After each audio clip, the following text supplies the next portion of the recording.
सुभाष चंद्र बोस, जिन्हें नेताजी के नाम से जाना जाता है, भारत के स्वतंत्रता संग्राम के सबसे प्रमुख क्रांतिकारी नेताओं में से एक थे। उनका जन्म 23 जनवरी 1897 को ओडिशा के कटक शहर में हुआ था। उनके पिता जानकी नाथ बोस एक प्रसिद्ध वकील थे और माता उनकी प्रभावती देवी धार्मिक स्वभाव की महिला थी। सुभाष अपने माता पिता के 14 बच्चों में से 9वें थे।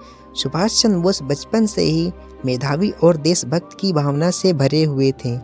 उन्होंने अपनी प्रारंभिक शिक्षा कटक के रेवासा कॉलेज स्कूल से प्राप्त की और बाद में कलकत्ता के प्रेसिडेंसी कॉलेज और स्कॉटिश चर्च से स्नातक किया।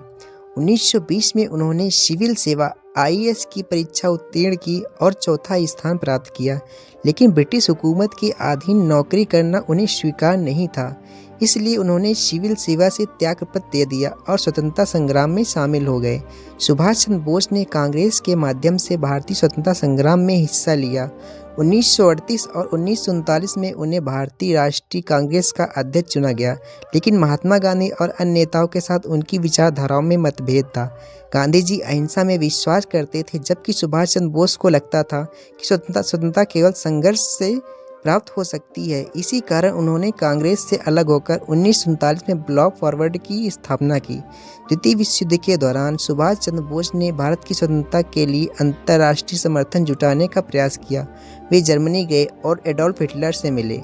बाद में उन्होंने जापान की मदद से आज़ाद हिंद फौज इंडियन नेशनल आर्मी का गठन किया। इस फौज का मुख्य उद्देश्य भारत को ब्रिटिश शासन से मुक्त कराना था। सुभाष चंद्र बोस ने "तुम मुझे खून दो, मैं तुम्हें आज़ादी दूंगा" का नारा दिया, जो आज भी हर भारतीय के दिल में गूंजता रहता है। उन्होंने आज़ाद हिंद सरकार की स्थापना की और अपने सैनिकों के साथ भारत के पूर्वोत्तर क्षेत्र में अंग्रेजों के खिलाफ युद्ध लड़ा। हालांकि जापान और जर्मनी विश्व युद्ध में हारने के बाद आज़ाद हिंद फौज कमज़ोर पड़ गई।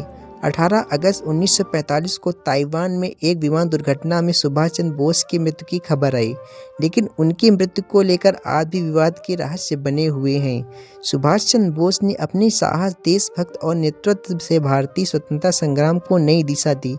उनका नारा "जय हिंद" आज भी भारतीय राष्ट्रीय भावना का प्रतीक है। उनके जीवन और विचारों से प्रेरणा लेकर लाखों भारतीय स्वतंत्रता आंदोलन में शामिल हुए।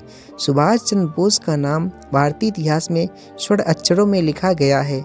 आज भी 23 जनवरी को उनके जन्म दिवस को पराक्रम दिवस के रूप में मनाया जाता है। नेताजी का बलिदान देशभक्ति और दृढ़ संकल्प का प्रतीक है, जो हर भारतीय के लिए प्रेरणा का स्रोत बना रहेगा।